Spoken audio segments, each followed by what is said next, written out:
Hello friends, I hope all you are doing really well. Today we will discuss about EC2. What is EC2? What are the types of EC2? Where EC2 is used and what is the main purpose of EC2? Um, does EC2 is equivalent to the virtual servers, virtual machines, right? What is hypervisors and related to all these questions today we will discuss. So guys, stay tuned. Actually, this video I am preparing on the request of one subscriber, so take benefit of this. Let's start the session without time waste. What is EC2? How it is different from a virtual machine? So EC2 is actually a elastic cloud compute, or we can say elastic compute cloud. This is also called VM. VM is a virtual machine.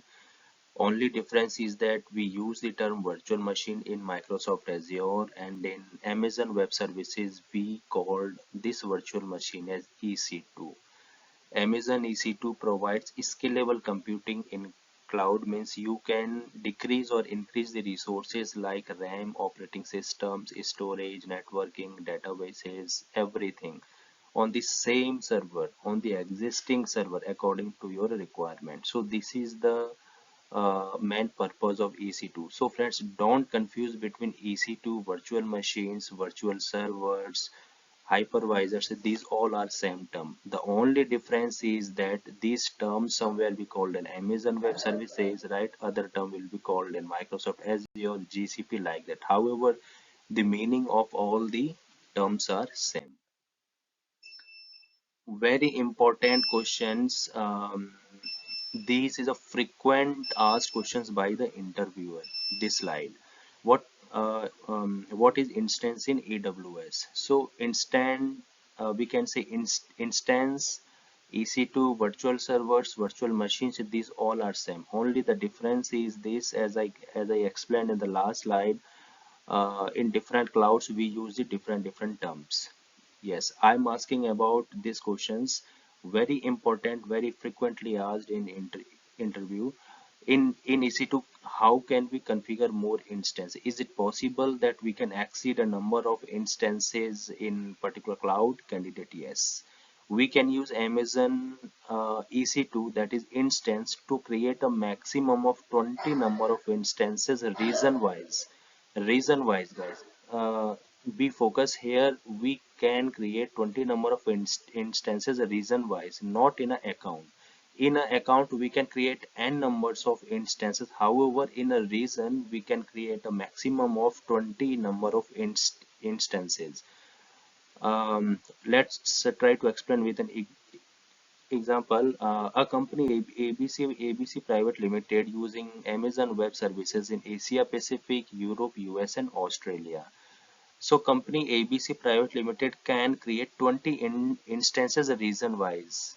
Um, so guys, how many particular regions are there? Like Asia Pacific is the one region, Europe is the second, US and Australia. That means 20, 20, 20, 20 each instances we can create according to the region wise. So 20 in instances we have authority to particularly, I mean, create in Asia Pacific, right? 20 instances in Europe, next 20 instances in US and 20 instances in Australia. If we require more instances to be created, then we have to speak to AWS separately and we need to take approval, because the charges is directly proportional to the number of instances we are using. So this slide is very important. We focus over the how many instances we have authority to configure in AWS. Next question: how billing happen in cloud? Have you any idea? So bill generates according to the use of the instances. Guys, for example, we use the instances only for 2 hours. Then we have to pay only for 2 hours, not for the whole day. These billings even have accuracy in seconds. Earlier this was not available, but nowadays, because of the market competitions, friends, uh, bill, sorry, billing is generating as per the number of seconds even we are using. So for example, if we use the instance for 2 hours 20 seconds, then bill generates exactly for the 2 hours including 20 seconds as well. So seconds also matters in terms of the billing. If server is off, then no need to pay because we are not using the instance. Very important point. This is this one last slide. This one last sentence. If our server is off, then no need to pay the bills. This is an amazing facility from the AWS. Next slide. What is root volume and user volume in AWS? So friends, root volume is the place where operating system and the applications live. Right? User volume is meant for users to data stored therein. Next question. Does EC2 offers storage facility as well? Yes. EC2 offers two categories of storage. Number one is EBS and second one is instance storage. Guys, I have already made the videos over EBS. EBS is elastic block storage, or and second one is I think object storage. You can visit those videos because EBS have major part in terms of storage if we talk about. So EBS is an external connected storage with persistent facility having a capacity of 64 TB, which is further extendable.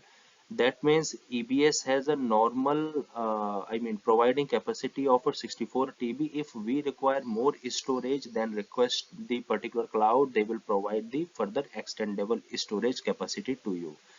Next is instance storage is a temporary storage facility, right? This is not a permanent one provided by instance attached with that in which data will be deleted after server will be in off conditions. That means if we shut off the servers, right, that particular storage will be disabled.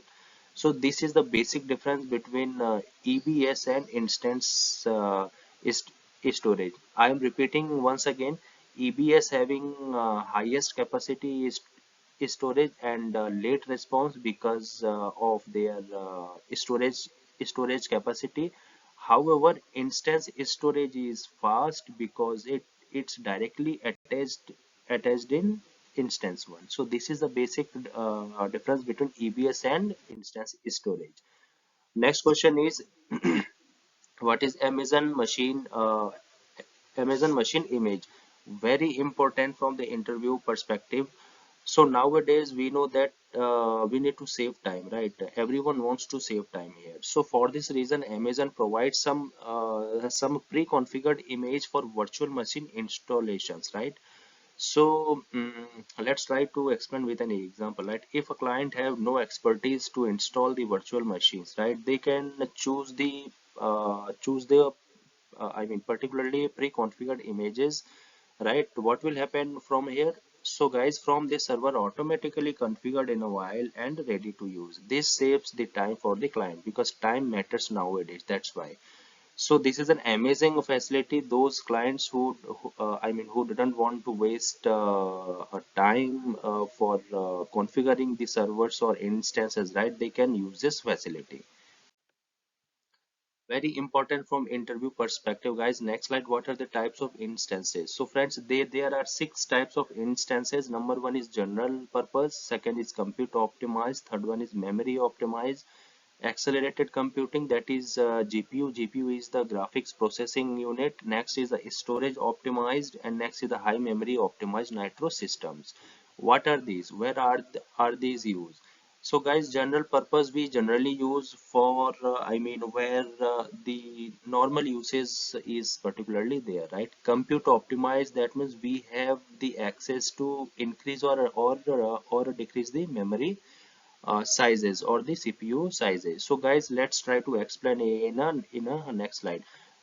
This slide is very important, as I said earlier, from the interview perspective. Okay, now the question is arises, guys, where to use this in instances. So for general purpose instances where normal usage is required, Compute optimized is it provides more central processing unit than RAM, right? Next is memory optimized. That means more RAM is required. Those clients who need more RAM, they can go to the memory optimized one. Next is accelerated computing. That is a GPU, right? So especially for high performance gaming clients, so where I mean they need to test their game performances, right? For those sections, accelerated computing GPU was there. You can use those. Next is storage optimized, means more storage requirement. Those clients who need more storage data, so those clients can use the storage optimized. Next is high memory optimized or nitro machines. So this is similar to point number C, that is memory optimized. The only difference is that the installation of nitro systems in point number F. What is nitro systems, guys? Nitro system is a hypervisor who is responsible or having capability to use the resources more intelligently. So this is the basic difference between all these. So today's session, guys, very important. I had captured only very high frequently asked questions, and friends, these are the real facing interview questions by me. That's why I had providing to you without any charges, so take benefit of these. Last slide, guys. Thank you for watching. Subscribe, hit the bell icon, and don't forget to share. If you have any issues or need help in interviews journey, guys, do your comments and don't forget to share. Thank you.